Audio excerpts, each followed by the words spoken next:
Hello and welcome, DevX friends. Can everyone hear me okay? I'm used to being loud and not having the speaker make me loud, so I guess I can speak at kind of a low voice. Okay. Welcome to DevX hosted by Edge. It's an honor to have you all here. This is a really nice turnout considering how bad the traffic was, and the traffic was atrocious. So, a little bit about us. We're just a community of people who are enthusiastic about technology. We're software engineers, we're entrepreneurs, we're just friendly people that are trying to foster a space in a community of tech enthusiasts or people who are interested in tech and learning. And it's been a really cool experience. I stumbled into the same seat you're sitting in. I recognize a lot of faces, and I know there's a lot of new ones too. We have quite a lot of people that stay and keep coming back to the group, so I hope that means that we do something right. We have some organizers. A few of them are missing today. Some of them are the reason we have the traffic. They're doing the rock and roll marathon. And then we have me, Ezekiel, Zane, AJ, Sam, and Tristan. You might have met some of us around here. Sam over here, AJ, we wouldn't have been able to do this today if the two of them hadn't shown up. Say, yeah!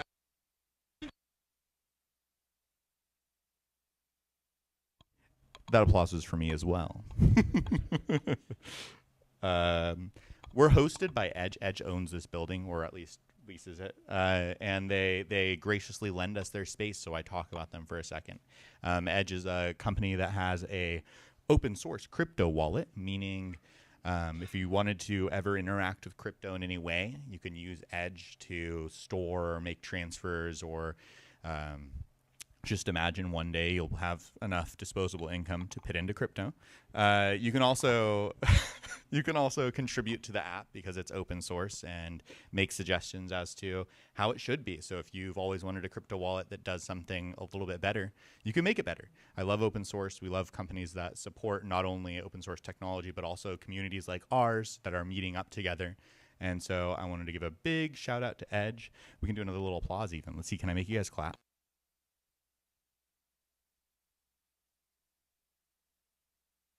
Thank you so much, Edge. We have Wi-Fi. The Wi-Fi password's right up there. I like big bits. The name of the Wi-Fi is Edge Guest. The bathrooms, if anyone needs to go to the bathroom, the door you entered in, you can even go out the left like this, going that way, not through the elevator. But there shouldn't be unlocked. Usually they're unlocked. I've never seen them locked. But if they are locked, right on the door as you're leaving the office, you'll see there's a number. That is the password. It's $15.95, but again, it's on the door as you're walking out as well, so you shouldn't be able to miss it. If you're not following us on Luma, follow us on Luma. If you probably found us on Meetup, I found us on Meetup, but Luma is better. And you just have to take my word for it, or don't take my word for it. Download it, try it. It's free to use. It's great. I love Luma. You'll be able to see our upcoming events. We do these events, but also sometimes we'll have other events like founders meetups and co-working spaces where we'll get together and talk about projects and kind of workshop or make commitments on how we're going to continue our app and how we're going to work on it together, and what our goals are and stuff. It's a really cool environment for being able to move along with those projects. Today, we already had our networking lunch. Now we're doing our speaker presentations a little bit later, but it's okay. We're doing it a little bit later because people are still rolling in from the traffic. After we have our speaker presentations, we'll do a little segment for community announcements. Community announcements are going to be things like just maybe 5-10 seconds if anyone wants to say something like, hey, there's another meetup that you guys should come to, or hey, I'm looking for work, or hey, I just wanted to get the mic and tell everyone that my name is Billy Joe Bob and I love you. And that would be great. Anyone's welcome to do that. So you can think about it now. If you have something you wanted to talk about in a little bit, I'll encourage you to come up. After we have the community announcement speaker presentation, we'll have a little bit more networking time. Some people will bust out projects and code together and work on stuff. And then around 4, we'll close up. It's going to be a little tight today because we're short on hosts. So it's going to be maybe a little bit earlier than 4 that we start telling you guys to wrap up. But it'll still be a good time. I'll have a good time with you. For our speakers, we have 2 speakers today. We have AJ and Jonathan. AJ is going to be talking about Svelte, and I love Svelte. If you've never used Svelte, AJ is going to tell you why it's incredible. And then Jonathan's talking about from Git to Game, DevOps for the modern game dev. And I'm excited to hear about that as well. So without further ado, I think I'm going to hand the mic off to AJ. After each presentation as well, you can come on up. But after each presentation as well, there's going to be opportunity for you guys to ask questions. We are live streaming this event for people who can't make it in person, and they can't hear your questions unless you're using the mic to say it. So I'll run the mic over to you after you raise your hand. That way you can say your question, and it'll be good. Okay, take it away, AJ. That was an interesting sneeze. Hey guys, my name is AJ. Welcome. If you're new or visiting, we're really glad to have you here. And I hope you have a good time. Where are my slides? There they are. Okay, play from the beginning. There we go. So, the title of my talk is Asynchronous Svelte Component Level Await at Last. And the navigator. How do I show presenter notes? There we go. Okay. Now we're ready. So, summary. JavaScript expressions will soon be available, you'll be able to await in JavaScript expressions inside a Svelte component pretty soon. So asynchronous, what do I mean by that? Executing a long-running task, letting the app be responsive to other events while we wait on the task, and then doing something with the task when it completes. In JavaScript, we have these constructs, a promise, if you've heard of that. And also, we have these nice keywords that we can use, async and await. And we'll see those in the rest of the talk. Svelte is a component framework used to build web applications by extending plain HTML, CSS, and JavaScript with components and reactivity. Story time. So there you are. It's Monday morning at the first all-hands meeting of the month. After an awkward but utterly necessary icebreaker, a few metric graphs, and task reviews from each team, it's time for the main item. New tasks, served by upper management, regurgitated from user feedback after extensive digestion. On your docket is providing a way to amplify user values. Sweet. You open a ticket, take a post-meeting coffee break, and then bang out this hot piece of code. Yeah. By 2, multiply the value by 2. Awesome, time to test it out. So you build your Svelte component, make an input so the user can enter values, and then call the amplify function and display it to the user. A quick demo. Is it gonna work? Can I tab out? Maybe. That's okay, never mind. At the end. So this is great, simple, meets your requirements. You post a PR in Slack, you link to the PR in Slack and watch like the clap emojis roll in, 1, 3, 5, and then you see it. This is great, but we need to avoid blocking UI and pull from the user's amplification intensity preferences. Dang it. Well, you're not just of one stack, you are of many, maybe 2, maybe full. So fueled up on leftovers from Friday's catered luncheon, you get back in and you update the amplify function. You move the calculations to the server, you pass in the user value and user intensity that you get from preferences eventually, and then you get back some JSON, just a number. And there's your get preferences function. And now your component looks like this. It's huge. We have 2 async operations. We add an additional effect in the state for the calculated value.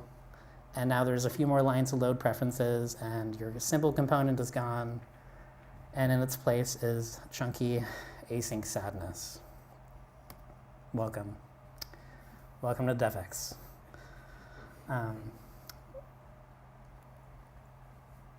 Before we get into the resolution of the story, some background. Kicking off long data fetching task inside your user interface is a problem, and it can be solved in a couple ways. You can do it in component lifecycle hooks, like mounting, like use effect with nothing in the little brackets in React. Or in Svelte, you use an on-mount callback. In this example, when the component mounts, we fetch user data and then display it after the response returns. We set some state and updates the name right there. This is a tad verbose, and it's a bit difficult to coordinate between components. Part 2, or another option, you can do it outside of components using like an app framework. So if you've heard of Nuxt or Astro for everything, or SvelteKit, these all have these ways of organizing your data and loading it, and then just passing pure data to components so they can display what you want. There's a third level that's been catching on recently. React, Vue, and Solid, all these built-in ways to coordinate tasks using something they like to call suspense and some transition hooks. Here's an example in React. The user greeting component is a server component. Oh gosh, I was getting confused. But you can see that we have the suspense wrapper, and then user greeting makes a fetch request, goes async, and shows pending while we're waiting on that. And that's how React does suspense.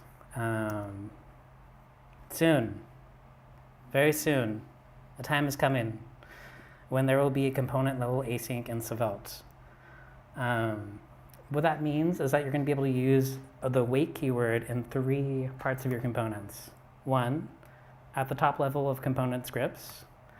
So you can see that in our script body, we have this await just right there. So execution just stops when you get there, wait for the data, and then when we're finished loading, we display it. 2, in a derived expression. So whenever username changes, either from the user like updating the input right there, we'll reload data, and on response, we'll set name to a string and then display it. And then part 3 in the component markup. In this example, you see that there's an await in the markup itself. Anytime username changes, it will just, that part of the markup will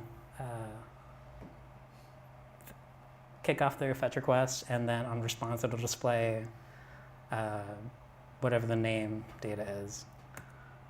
Okay, restory time. Dear audience, this story takes place in like 3 months from now when this feature is actually released. It's in preview right now. So, you take a walk around the office, you stop at the Keurig, and while you're waiting for like the drip to come down, you check on the Svelte release notes, and you see it's released. This feature, async Svelte, has been released, and it's ready for use. So you go back to your desk, look at your nasty component, and start deleting. All that red gets replaced by the green, and at the end of the day, looks like this. There we go. Yay!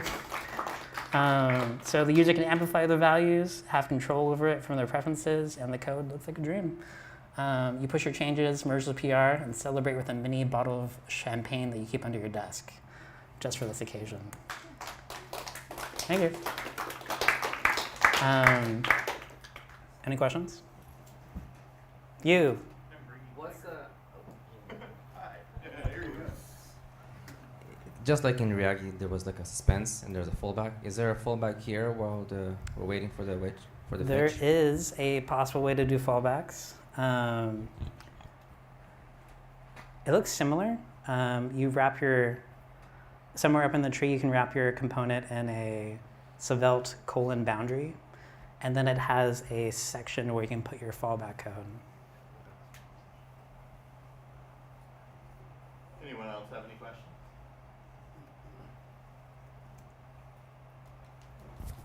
Thank you, Jack. Thank you, AJ.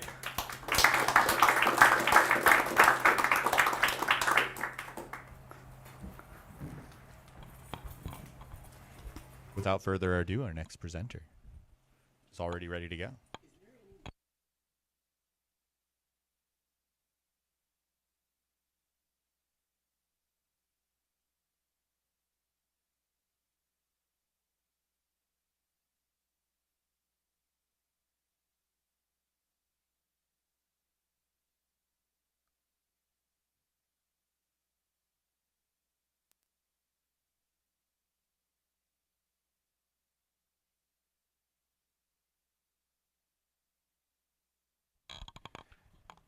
How many software engineers does it take to solve a Wi-Fi issue?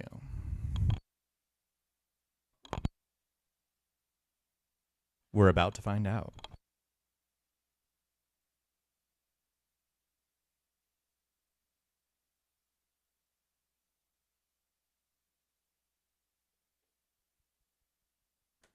It was 30.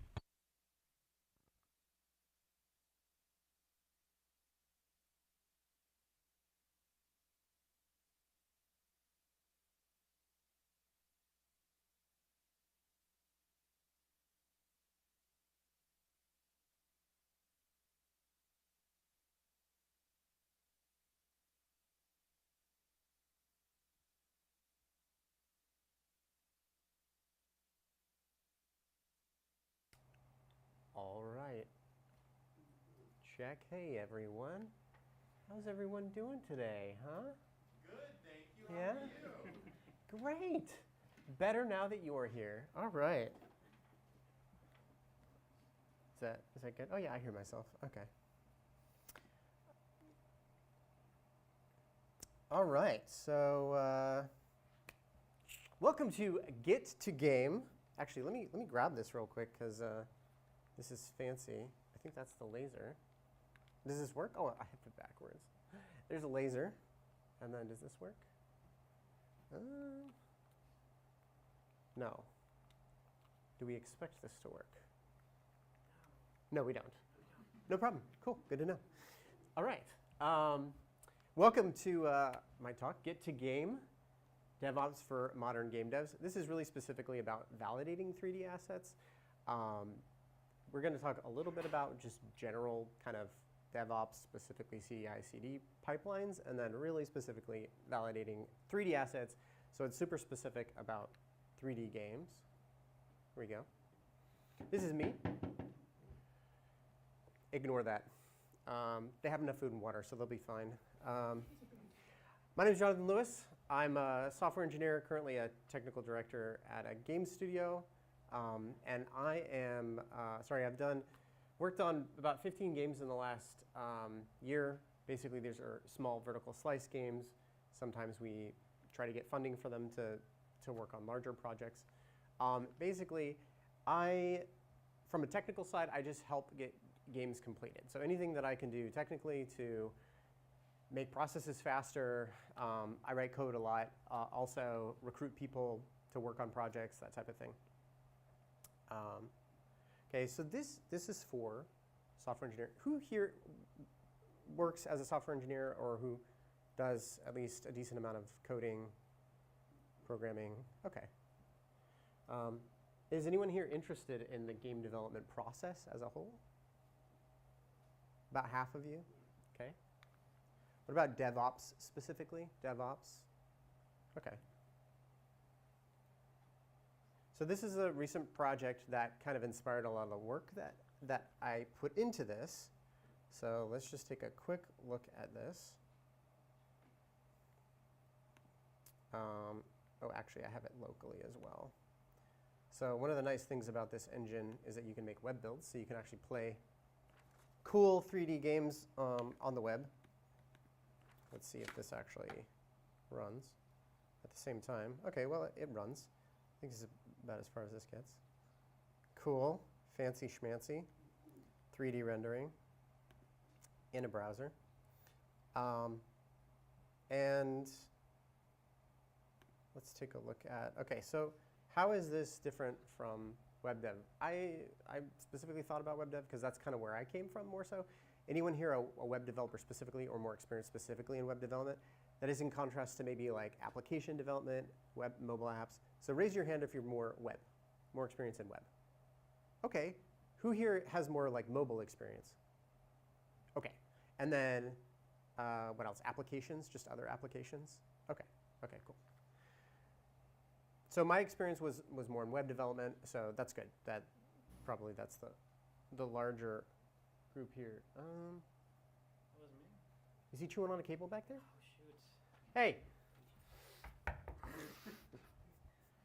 Here, let's see if I unplug it and plug it back in.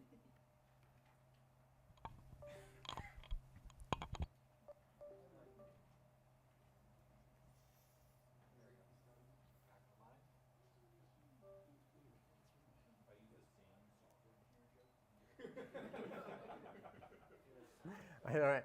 How many software engineers does it take to turn on a projector? 10. 10? With an equity package. With an equity package. Where are we at? This is.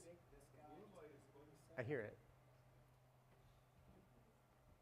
You are on the stream. The projector's just off right now. I think they're doing some repairs next door. All right, you ready? I'm going to tell you a joke. So 2 atoms walk into a bar. The first atom says, "Hey, I think I just lost an electron." The second one says, "Are you sure?" He says, "Yeah, I'm positive."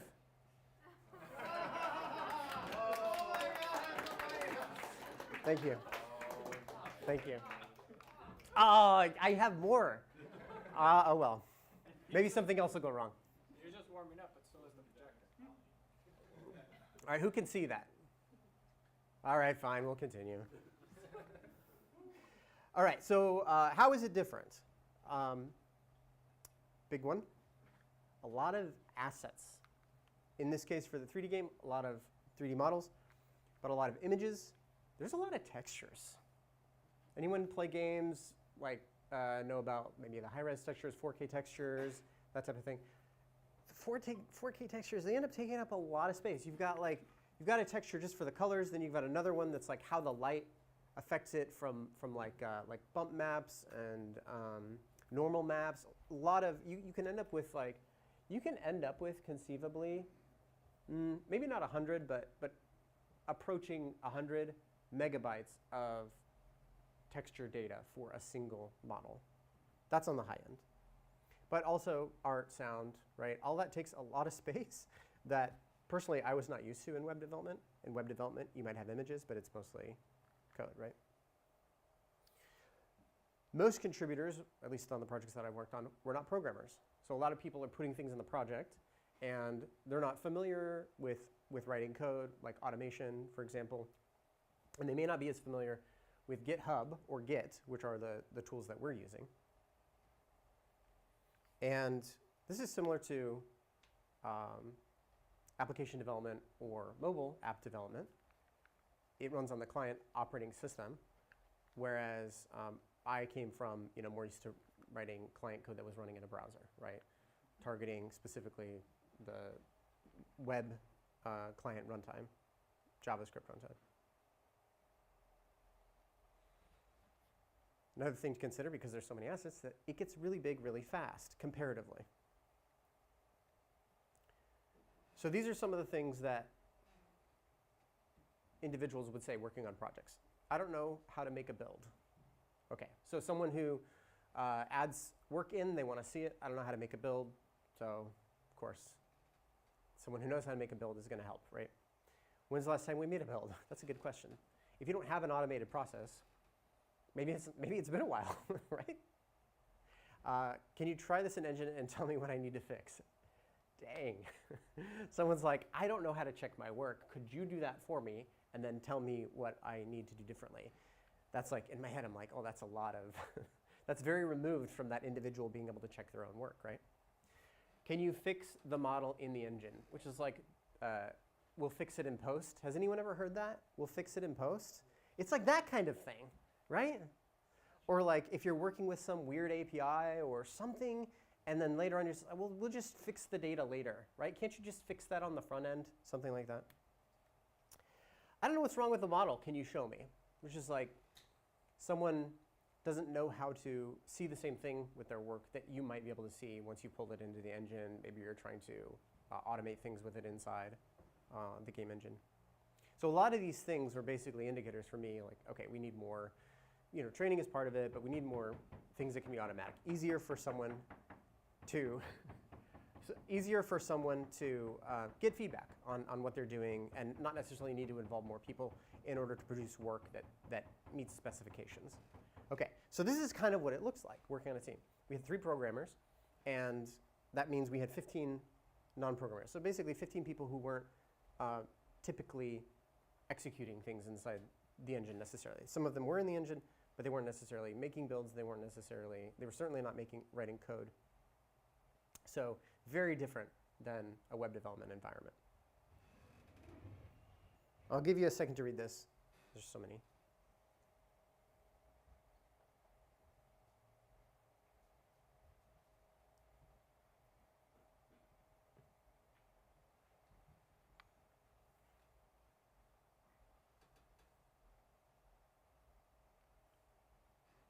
Okay. You get the picture?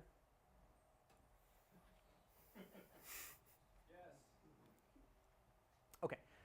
So at the top, here's where I can use the laser. This one.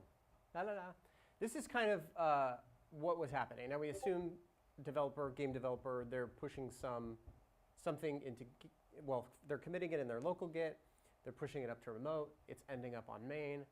It ends up in a build, if a build even happened. It ends up on some platform. So like itch is something we're using. So itch platform. That could be Steam. Some user takes it from there, right? They download the game or something, they play it. And then they maybe leave some comment or give feedback like, hey, something's wrong with this thing. The other one is maybe some other developer pulls it and they recognize, hey, there's some issue, right?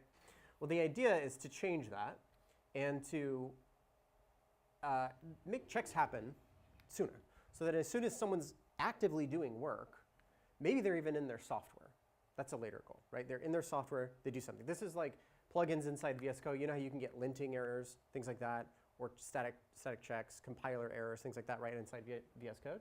It's the same type of thing, but this is all slightly later. This is basically in the Git pipeline here. So committing code locally, pushing it up to remote, and then making a pull request to get that on main. The idea is that we're considering adding checks along the way. Now, I focused on this first because there's shared visibility there. And I'm working with a lot of people who maybe aren't used to the vocabulary, or I'm certainly not used to working with them, so we don't necessarily have shared vocabulary. So by starting first with the PRs, it gives us a shared space to look at things. We can both look at the same PR, whereas it's more difficult for me to maybe look at pre-commit hooks or something like that on their machine, or even plugins running in their software. So it is later in the pipeline. I think catching earlier is better, but just as a start, just so we can have something to look at together. Okay, so the goal is how do we give feedback to other developers who are not very technical, feedback about their work, and how the engine is essentially going to handle what they're contributing. So this was specifically in the 3D model pipeline. These are the different things that I recorded that occurred. Basically different types of errors. And if you want to, you can read through this. Wrong scale. It was in centimeters, not meters. Very different size. Not facing the right direction, so in game, suddenly something would be backwards. It'd be like walking backwards, right? Too many faces, polygons. You'd run the game, and it starts to stutter because there's just so much geometric information in some meshes.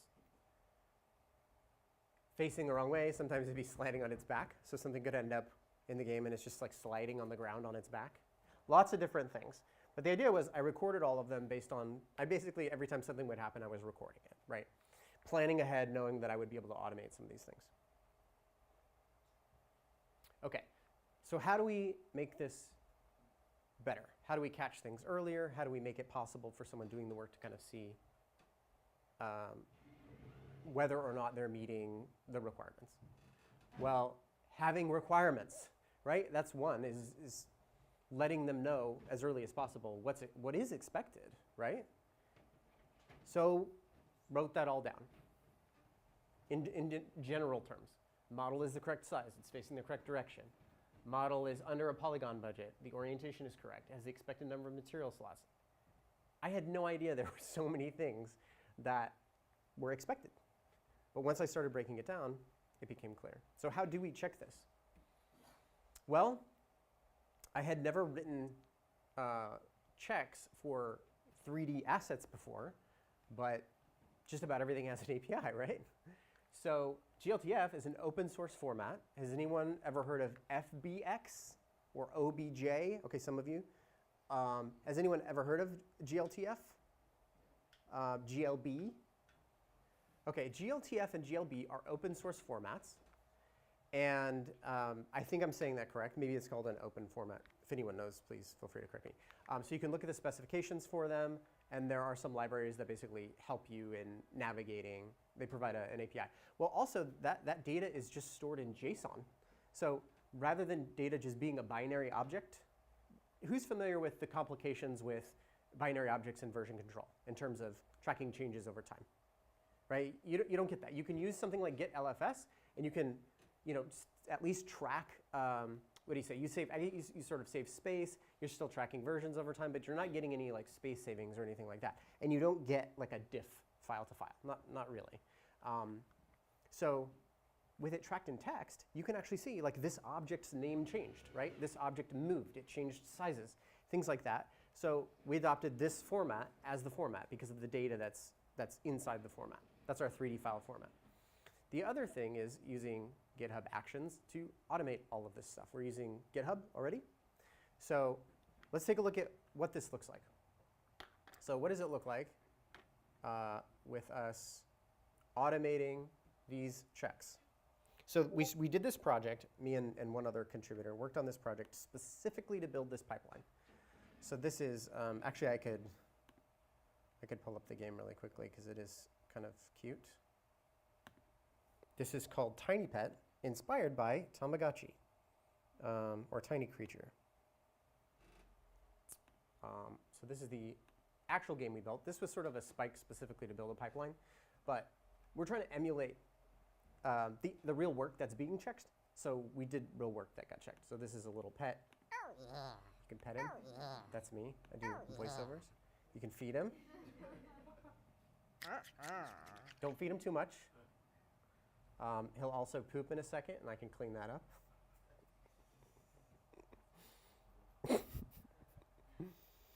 So we made sure that we did a project that would have 3D models, textures, animations, and kind of the minimum required, specifically so we could validate this pipeline. Oh, there's the poop. It's very sad poop. There we go. OK. So let's take a look at what this pipeline looks like. I'm going to pull up some of these pull requests that were made and give you an idea of, let's see, idle.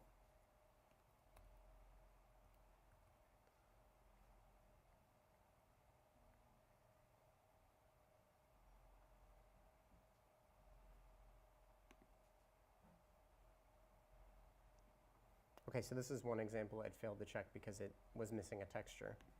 Where's a good one?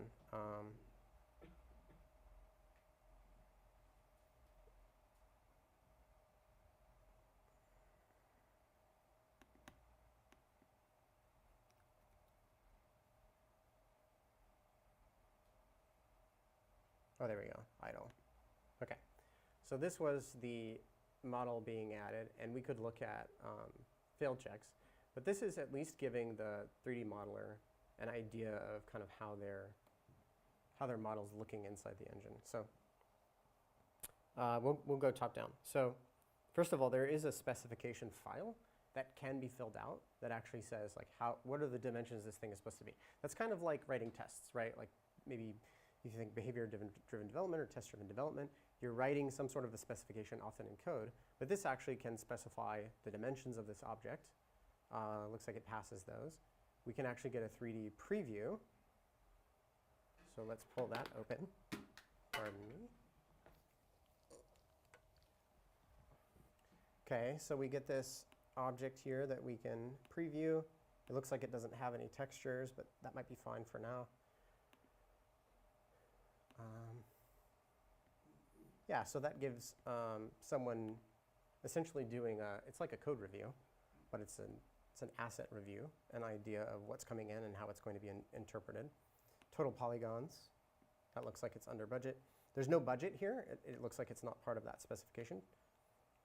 Here's the actual size. There's an animation in there. There's bones and rigging materials. And it looks like this is actually incorrect. So this is a model in here, and this was intentional. This is a model that I put in where we would identify, oh, there's actually an error here because this model is not facing the correct direction. I don't think those are failing. Yep. And then let's take a look at one more. And actually, let me take a second. While we're looking at this, are there questions about like what we're looking at here? What's happening? We're just curious. Yeah. So for the direction one, you were just saying that's the error. Is that like an automated check, or is a human supposed to look at it and be like, that looks incorrect, and like it's a human one? Yeah. Yeah, it's human because I mean, if you have a suggestion, currently, you know, I'm like, how do I identify what way a character is facing? Yeah. I was going to say, if the red arrow has to be manually checked. That is how it works right now. Now, is the red arrow automatically created or manually added? I'm making that arrow. Are you manually creating it or automated? It's automated. It's just the world axes. So what I'm saying is, if the red arrow is automatically generated, Mhm. you can specify a color and then filter the image based on that color to say, hey, this has a bad color presence, and use that to generate a flag for saying, hey, something wrong with these things. That arrow is just coming from world coordinates and not coming from the model itself. So there's no. So the picture that we're looking at, let's forget about the middle column. On the right-hand side, there's a red arrow. Right. When is that red arrow added to this image? Once the image is rendered, probably. Okay, so this is like a screenshot, or This is rendered as part. I know the GLTF. Yeah. So is the GLTF pipeline creating this red arrow? Yes. Then you could use the presence of that red arrow just as a pure image filter. Hey, does red 255 exist? It's always there. Oh. Yeah, it's always there. So this one's correct. It's not on the left-hand column. Say again. But it's not on the left-hand column. This one isn't being checked for orientation because it's head on. Yeah. The types of things that have crossed my mind. So this is just like each camera angle is always from the same direction. So this camera angle, the character should always face down. From this camera angle, the character should always face to the right. But determining what direction something is facing is difficult. I could try things, but anything I'm thinking about is like, is there a face? What direction is the face? You know. Maybe you can try the color for eye. How much pixels are visible in this image on one side? Something like that. But how do I know what side is the front side of the model? You can define that in the model itself and specify that the model should have a front, back, left, right, even if you're not actually rendering that component. It's You can use that to determine where it is. it's on the I guess yeah, it's on the modeler, right? To have that. Yeah, okay. That's a way to do it. Cool. Thanks. Okay. So now we have this, and this has been tested just in this this tiny creature game. But basically, the impact is someone, maybe for the first time, submitting work, gets faced with something like this, failing. Now this is passing now, but they get a failed check, and they need help, which is perfect. This is basically just-in-time training. Now, it'll get better. We'll have templates that they get from the beginning, and they basically can have an example to go off of, just like you might have like starter templates for anything, right? For lots of frameworks. But in terms of a change from 2 weeks ago, this already allows a 3D modeler who's never had to match specifications, get feedback, and work with someone, probably me in this case, and walk them through how to meet those specifications. So currently, we're working on providing starter templates for models. So that would include the facing direction. It can include, potentially be at least related to what you're describing, like what side should be the rear side, et cetera. Pre-commit hooks, so they're getting feedback basically as soon as they're trying to submit it rather than necessarily a pull request. And validation for other assets, so like music and encoding for music and that type of thing. One place that was incredibly helpful actually is just the GitHub Actions documentation itself. There are a lot of examples in here, for one. And there's a lot that you can learn and do with GitHub Actions across all kinds of different assets or environments. Okay, that's it. Thank you. Any questions?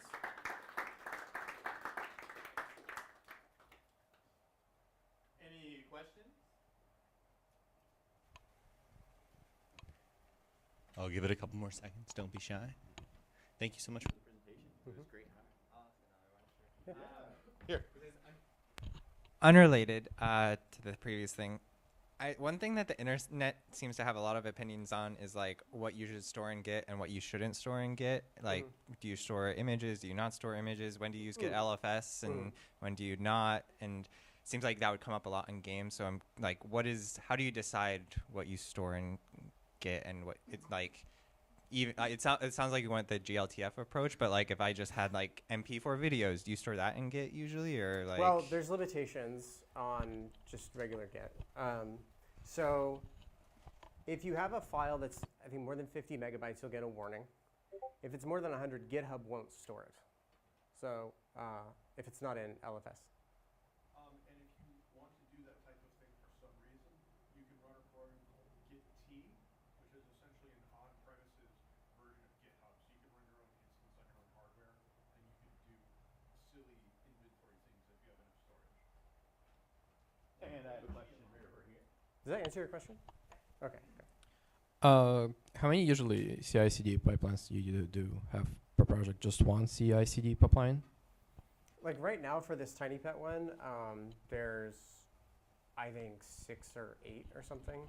So there's anything that can be run in parallel. I try to break it up as much as possible just so that it can all get done relatively quickly. So right now there's one for WAV files. There's one for the GLTF files. There's one for making builds that has several parallel jobs on it. So I think that, yeah, it's probably 6 to 8 or something, yeah. Linters. And one other follow-up, if you did want to store videos or large images, another thing you can do is create a reference to your image library and then put that reference into Git. That way you're not storing your entire art assets repeatedly as you make small edits to them. That would be essentially LFS, right? Or like you're talking about a way to circumvent LFS but use the same technique? Interesting. You know, that file system, it's like copy on write versus. Oh. Yeah, okay, I gotcha. Interesting, yeah. That's a cool idea. Any other questions? All right, thank you so much for your Thanks, presentation. everyone.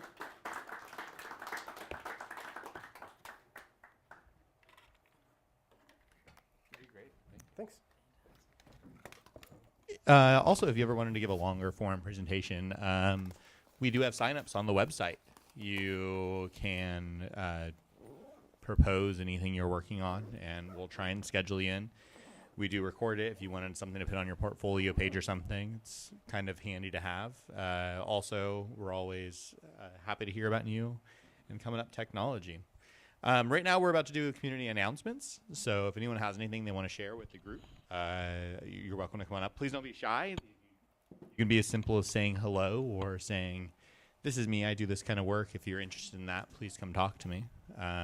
If anyone would like to say anything, just raise your hand and I'll point at you and tell you to come over here. Anyone wants to say anything at all? This is the perfect time. I know a lot of you probably came here looking for work. I know a lot of you are probably working on things that are exciting, and it's a friendly atmosphere. I promise you, no one will bite. Hands. Okay, we have one right here. Come on up. It always starts with one. No, come here with me. Go ahead, ask your question. Yeah. Any companies hiring right now? There are companies hiring. Yes, there are a lot of companies in the world. And the cool thing about being a software engineer or working with technologies, you can do a lot of that work remote. Thanks for saying hello. I know it's kind of intimidating to say hello to a crowd, but I appreciate all of you being here. Okay, we have a community announcement over here. Come on up. Oh, it's a question more like here. I'll come over here. We can stand on the side if it makes you feel a little. Hi, my name is Dan. I've been coding for about 7 years. Fern Stack mostly, Firebase, Express, React, and Node. I code in VS Code because VS Code is goated. But I was mostly asking if anyone knows any good code assistants like Copilot or Cursor. What's the new paradigm as far as like you know how to code, but you don't want to do the mundane activity. Like I find myself a lot of times thinking like, hey, there must be like a more efficient way of coding this whole thing. And I work again in VS Code, and I know about Cursor, Copilot, and of course, I don't want to keep copy and pasting ChatGPT back to VS Code, back to ChatGPT, and all that stuff. I'm just wondering if anyone knows what's the latest and greatest for coding efficiently and stuff.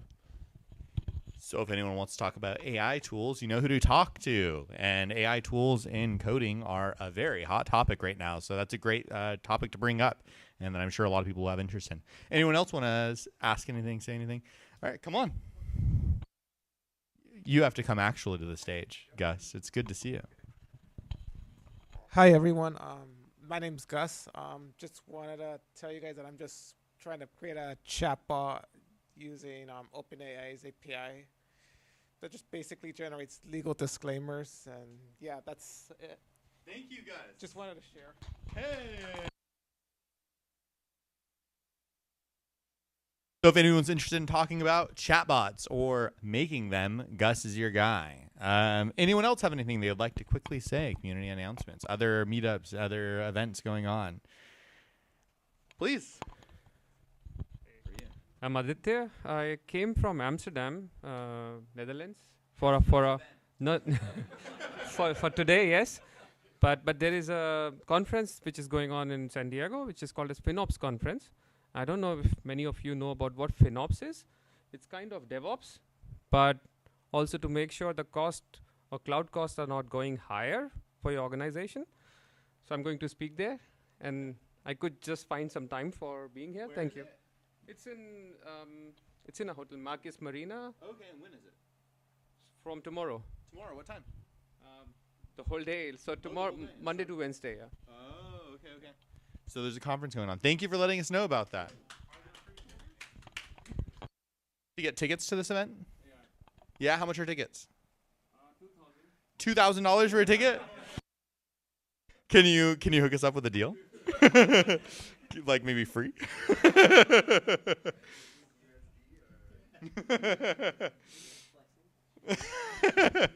Anyone else have any community announcements they'd like to make? Other events going on? One that's not $2,000. Got a free event every Tuesday night at 6 p.m. at the Belching Beaver in Oceanside. It is a code, like a software engineers code meetup. You don't have to know how to code. We talk about various science things. We typically talk about coding related things. Feel free to come by. Very cool. Thank you. Please, no, come here. With the where do you sign up for Belching Beaver? It's called North County Coders on Meetup. Anyone else have anything they'd like to say? Been very brave crowd today. I appreciate all of you. Okay. Well, thank you again for your time. So that's our community announcements, just to say hello. DevX Network, you can submit your talk, and I think that's everything. So we're going to go ahead and have a little more time, probably until 4. We'll just hang out, have a little more networking or coding events. We have kind of a project, and we're in the work of making called Megaphone, which is going to be here next event in full, but maybe we'll test it today. And the idea is that it'll allow you to talk about your projects and have it displayed on the board or on the website or on the area so people know what you're working on and what you want to talk about. And that'll be coming. Thank you again for your time. It's been an honor having you here.